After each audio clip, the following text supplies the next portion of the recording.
Mateus, capítulo 8. Quando ele desceu do monte, grandes multidões o seguiram. Um leproso, aproximando-se, adorou-o de joelhos e disse: Senhor, se quiseres, podes purificar-me. Jesus estendeu a mão, tocou nele e disse: Quero, seja purificado. Imediatamente ele foi purificado da lepra. Em seguida Jesus lhe disse: Olhe, não conte isso a ninguém, mas vá mostrar-se ao sacerdote e apresente a oferta que Moisés ordenou para que sirva de testemunho. Entrando Jesus em Cafarnaum, dirigiu-se a ele um centurião pedindo-lhe ajuda. E disse: Senhor, meu servo está em casa, paralítico, em terrível sofrimento. Jesus lhe disse: Eu irei curá-lo. Respondeu o centurião: Senhor, não mereço receber-te debaixo do meu teto. Mas dize apenas uma palavra, e o meu servo será curado, pois eu também sou homem sujeito à autoridade e com soldados sob o meu comando. Digo a um: vá, e ele vai, e a outro: venha, e ele vem. Digo ao meu servo: faça isto, e ele faz. Ao ouvir isso, Jesus admirou-se e disse aos que o seguiam: Digo-lhes a verdade, não encontrei em Israel ninguém com tamanha fé. Eu lhes digo que muitos virão do Oriente e do Ocidente e se sentarão à mesa com Abraão, Isaque e Jacó no reino dos céus. Mas os súditos do reino serão lançados para fora, nas trevas, onde haverá choro e ranger de dentes. Então Jesus disse ao centurião: Vá, como você creu, assim lhe acontecerá. Na mesma hora o seu servo foi curado. Entrando Jesus na casa de Pedro, viu a sogra deste de cama, com febre. Tomando-a pela mão, a febre a deixou, e ela se levantou e começou a servi-lo.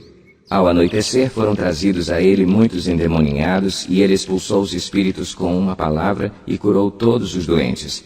E assim se cumpriu o que fora dito pelo profeta Isaías: Ele tomou sobre si as nossas enfermidades e sobre si levou as nossas doenças. Quando Jesus viu a multidão ao seu redor, deu ordens para que atravessassem para o outro lado do mar. Então um mestre da lei aproximou-se e disse: Mestre, eu te seguirei por onde quer que fores. Jesus respondeu: As raposas têm suas tocas e as aves do céu têm seus ninhos, mas o Filho do Homem não tem onde repousar a cabeça. Outro discípulo lhe disse: Senhor, deixa-me ir primeiro sepultar meu pai. Mas Jesus lhe disse: Siga-me, e deixe que os mortos sepultem os seus próprios mortos.